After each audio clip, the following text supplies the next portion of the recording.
Another edition of Roadhouse Last Call. Roadhouse Last Call, the morning show, talks about stuff, about the market and some other stuff, maybe some such and whatnots, definitely other stuff. Bender, how are you this morning? I'm good. Good morning. Linda says he's good. Andy says good morning. Yeah. This is good. This is this is no, I don't know what the word for it is. I'll have to come back to it. How are you this morning? I'm good. I'm good. I'm Good to hear. about to car and drive an hour and a half to go get an eye exam. Oh, that sounds like fun. Yeah. Then tomorrow I get to go to the DMV. This is great. That sounds like fun too. Oh, I have that coming up. I need to ask my wife when my appointment is. I don't remember. At the DM, right? It's like, yeah, man, trying We to had get all a the three. I think it. No, it was longer than that. It was like I think I made this appointment like 4 months ago, and it was like the earliest appointment that I could get the in, and DMV. yeah, to transfer my license. It's pretty basic. The DMV is very, very basic. It's like there's like, you know, talking about like maybe 5,000 people within the area. So it's not the same as I don't know, maybe a lot of other places. Very basic, very easy. It's one of the things about I guess small town living, except for the fact that you have to drive forever to get an eye exam, which is a little bit annoying.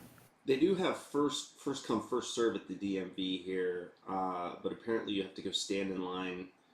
I think at like 6:30, Yeah, um, and that's like and back they in the only take like day. the first 10, 15 people. Uh, so if you get Yeah. there after 6:30, then it's like, oh no, you might as well. And it's 45. It's about 50 minutes from my house, so I'm like, I'll just make an appointment 4.5 months out and then go. 4.5 months out, exactly, and hope that your license isn't expired by the time you get Yeah, there. yeah. It's like, does anybody make an appointment that far in advance? It's like you look at your license, it's like, okay, I got like 6 months. It's like you're not really thinking about, at least me, I don't know. Maybe that's Well, and just I a me probably thing. had I not moved, uh, I probably wouldn't, but it's like, all Are right, you still sporting California, not California, but Colorado? yeah, Or are you, yeah. okay, yeah. Yeah, all right. Well, let's get into some of the suches and whatnots. So last night we had Japan basically reporting their inflationary type data. Um, Came in line. You know, they're sitting there doing 2.8%, while the rest of the world is doing 8 billion%. Really, really interesting as far as what their overall fiscal policy is and monetary policy is in relation to the rest of the world. Definitely something to keep an eye on, Japan. Also, in a shocker, I guess Royal Bank of Australia came in light on their interest rate hike. And then you combine that with the UN coming in and saying, hey, you bankers are about to absolutely fuck the entire globe. You cool out a little bit. So we had that going on last night, which was pretty interesting. Coming in today and this morning, data is pretty light. Bostic, I believe, is starting to speak in about 10 minutes or so. Outside of that, after open, we get manufacturing PMI. No, no, that was yesterday. Let's get to today. Let's see here. Yeah, no, we get Williams speaking in 6 minutes and then Mester in 20 minutes. So the continuation of trotting these fuckers out is never ending. The Fed speakers, the only thing we can listen to is somewhat of a more dovish tone as opposed to we're going to go ahead and kill the poor. Anything other than kill the poor would basically be very, very welcoming to the market. Jolt's jobs opening. Every publication that I'm reading this morning is hoping for bad data. They want the numbers to come in bad to where the Fed is forced to pivot. Don't know and can't say if Australia's hesitancy to go full on ballistic with their rate increase last night is a breadcrumb or a things to come or something to come, a symbol in some capacity. But there is more and more noise being created out in the open as far as, hey, what the fuck are you guys doing? So we get jolt job openings 30 minutes after open. and we do get a little bit more data kind of splattered in throughout there as the morning unfolds. Going into tomorrow, which tomorrow could be, I'd say, fairly interesting considering that it will be Wednesday. After big moves, they usually like to consolidate the Wednesday, usually. So that could be interesting. We do get data coming in out of Europe, which should be something that we should keep our eyes on because as long as the sterling keeps on dripping, as long as the euro keeps on dripping, that's going to give strength to the dollar. We need that weakness in the dollar in order to get anything really, really going. A couple of levels I talked about yesterday on the dollar that they came into play towards the end of the day. That area around 1150 and then, or 11150 and then 111 and then ultimately 11050 and 110. That 110 area is going to be a tough nut to crack. There's going to have to be a pretty dramatic headline or data point in order to crack that 110. So using that as an overall barometer, my senses will be on high alert as we start approaching 110 on dollar futures. There was a lot of, I don't want to say a lot, there was a decent amount of structure built in through that area, and it was a breakout area for it on this latest run up. Now, while we are dripping and while the VIX is dripping, nothing has really changed other than, I don't know, nothing's really changed. Nothing has really changed. So with that being said, Bender, what do you have, sir? All right. Let's see. We're currently sitting 37.48.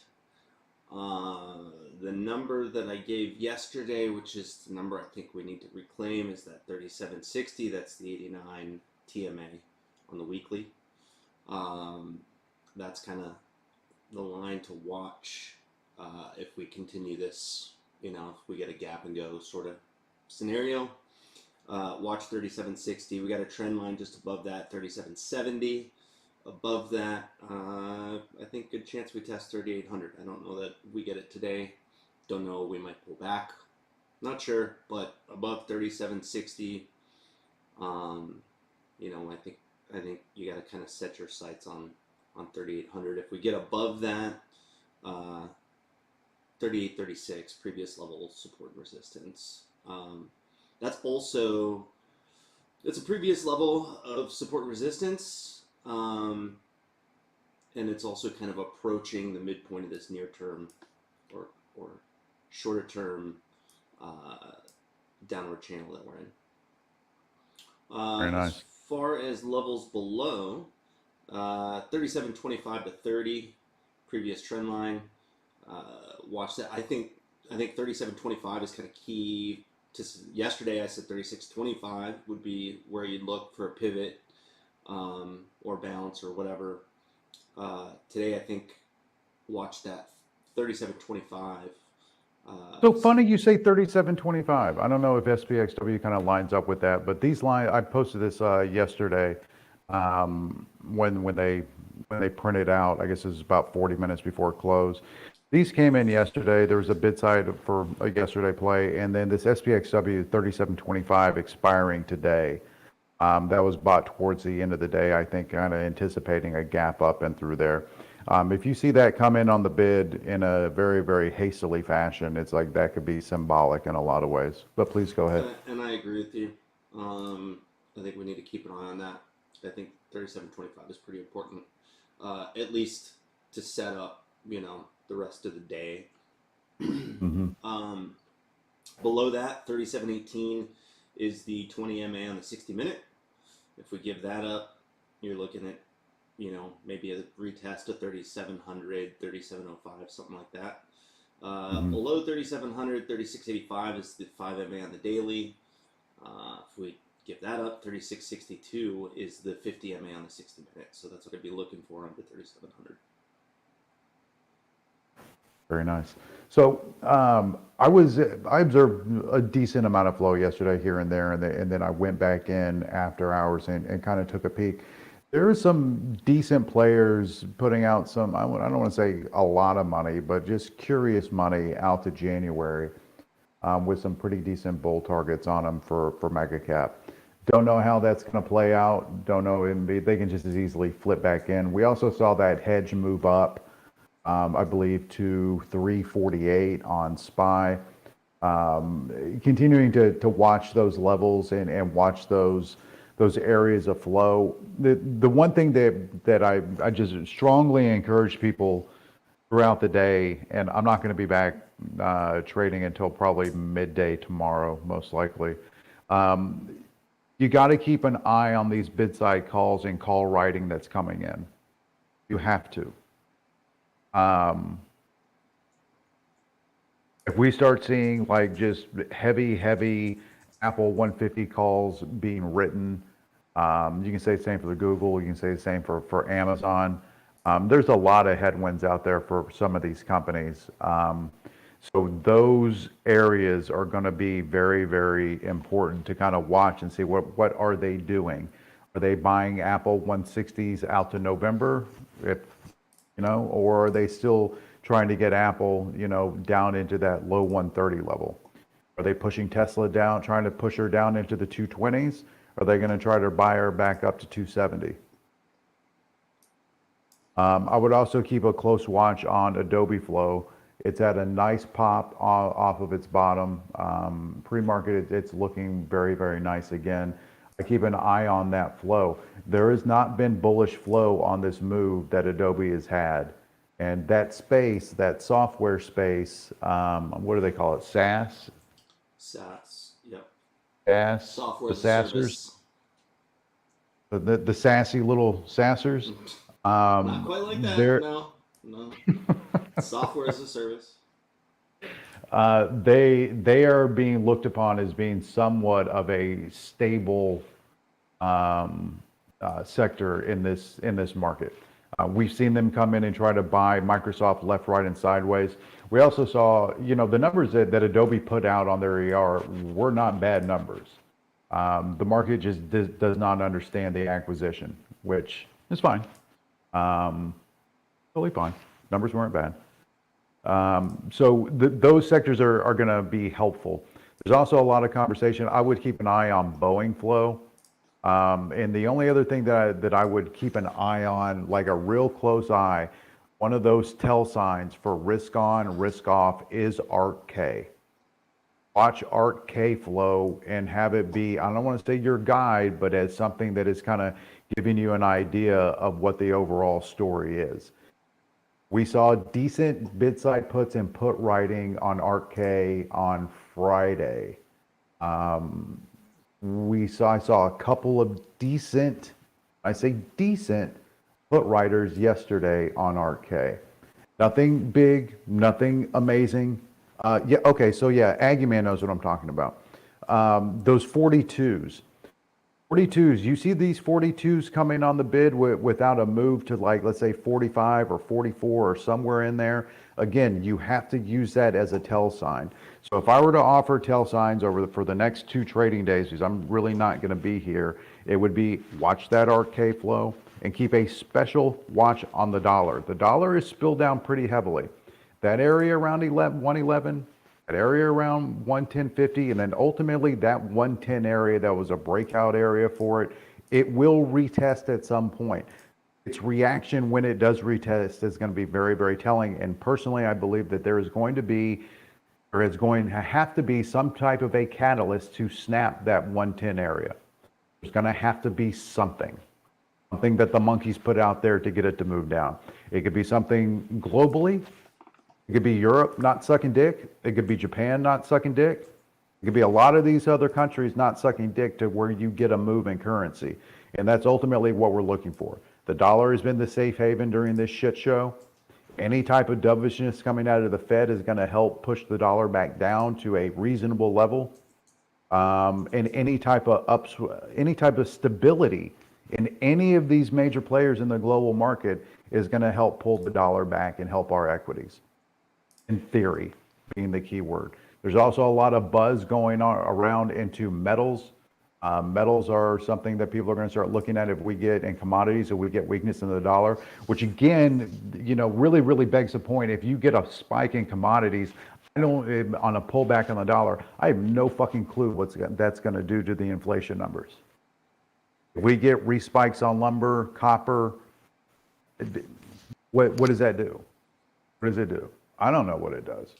But I do know these are the areas that I would be looking for if I were trading.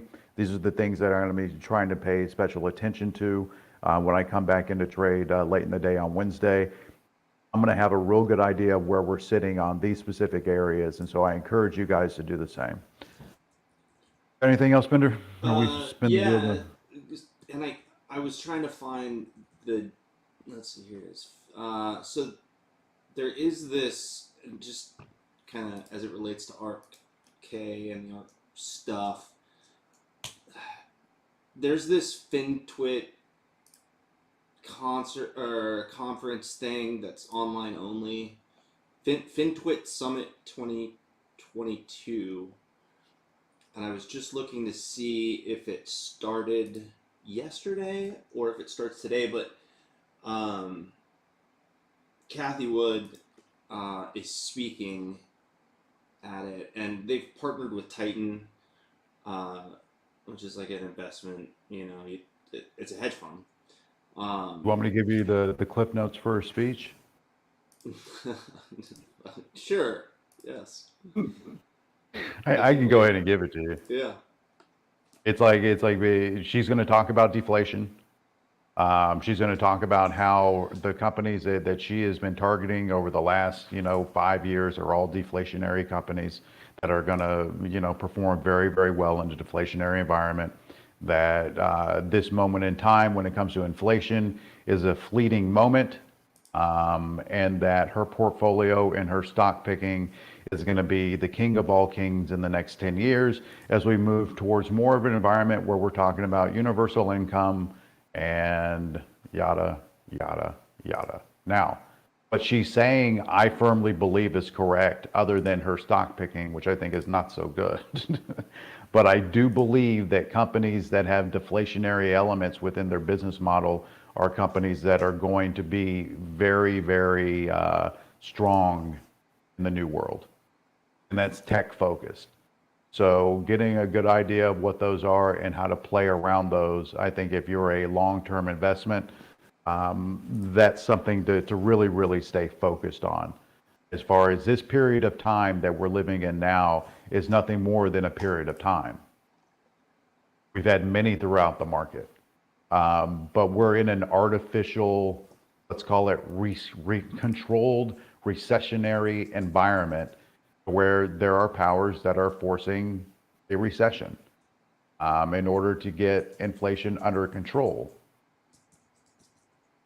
Inflation is going to be under control. It depends on your time horizon and how you want to allocate your capital in the meantime. So, anyways, Okay. that's She already spoke, and I didn't listen to it, but I was just pointing it out because I thought maybe the new Titan fund, combined with the fact that she was speaking at this thing, could create some call buying potentially. Yeah, no, look, it should. It's like if you're I'm not a big fan of what she has in that ETF. If you go back in, you look at RK, but as a whole, it is, number one, it's the ultimate risk on when it comes internally in the market other than Bitcoin. I don't know that there's any more of a risk on than her RK holdings. And it's a great tell. It's a great breadcrumb. Really, really great. Very rarely fails when you get multiple 6 and 7 digit lines coming in or out of RK. That indicator rarely, rarely fails. All right, Stockington, what you got for us, buddy? You already walking the dog. Get off mute. Or maybe not. Did it. I'm off mute. All right. Okay. Yeah. Levels. A little drift up, so I put out some new ones. Let's see what we got here. Some of this is pre-market ranges, and then we'll a little bit of dark pool in this area. Meta. I'm going to be looking if we lose 140, potentially take Meta short. and then going to be looking at 141.35. If we're going to go to the upside there on Meta, that was a daily inside bar, and it's already above yesterday's high. So if Meta can get some steam to the upside, that could be one to watch. Also, one that's at least most recently hasn't been getting it hammered with puts as much as some of the others. So that could be something to take note of. Apple, let's see. Apple is kind of sitting on a dark pool all the way back from July. 144.87 was 513 million. But for triggers, I'm going to use there's a smaller dark pool above that it worked as pre-market resistance. That was at 145.46, and then pre-market support potential area to take Apple short was 144.50. Apple flow was definitely better than we've seen it, especially for just this week's expiration. So that could be a good one to watch too. And then Tesla, just using really this pre-market range, which was look at calls above 252.40, and then puts below 248.25. You had kind of popped in and let us know to keep an eye on them with these 240 puts for this week, and then we did see a little bit of bull flow towards the end of the day on Tesla. Other than that, that was mainly it in terms of what I saw. Nothing too crazy on the dark pools or anything. SPY, good line to have on the chart is 370.50 is 3.25 billion. But that's all I got for today. So going back to Tesla a little bit, there were probably 2 weeks ago, maybe 3 weeks ago, there were some pretty heavy lines that came into either the 220s or the 230s. I can't remember. They were heavy enough for me to be like, well, fuck, that's not a good thing. Those are still hanging out there to my eye. I haven't seen them coming out on the bid. They were further dated. I believe out to early November, which would cover their ER. I don't know if they pull some off of that. I don't know what they do with that, but those were put on a couple of weeks ago. And when I saw it, I was like, okay, so that's probably just a hedge going into ER, cool. Obviously, it turned out to be something different. But those lines over there on Tesla are important. The other thing that I'll say about Apple, Apple likes to work in certain areas, right? So we're at 145 now. Odds are, first thing that they do, if it's going to be a bullish day on Apple and we're going to move, they're going to hammer Apple in the money, the 145s. Then they'll flip out of the 145s and maybe look to this week's or next week's 147.50s. If there is weakness within the game in any capacity on Apple, which would transcend all the way across the market, you'll see the 142.50 starting to get hit. And then if shit really gets bad, you'll see 140 puts out to Friday and into next week. That's the Apple game. Those little 250 increments that give direction on Apple. So if you see a bunch of 142.50 puts come in, and it'll get down and say 142, somewhere in there, they'll flip out of those, and odds are they'll flip back and try to nail the 140s on any type of a covering rally with and through there. Apple's very, very gamed like that. Very, very, if you're scalping it, very, very easy to scalp with flow because it's going to tell you what the fuck is going on. Apple being the largest component within the market is something, again, there can be divergence, and we've seen divergence in Apple from the market over the past couple of weeks, but that's something, again, to keep a strong watch and eye on with that. That's all I got, Bender. Do you guys have anything else? I was just looking to see if, so those of you that subscribe to the Stock Traders Almanac may already know that he looks for October is when he starts looking for the MACD crossover signals, and the rules state that you have to see it on SPX, the Dow Jones futures, and NASDAQ futures.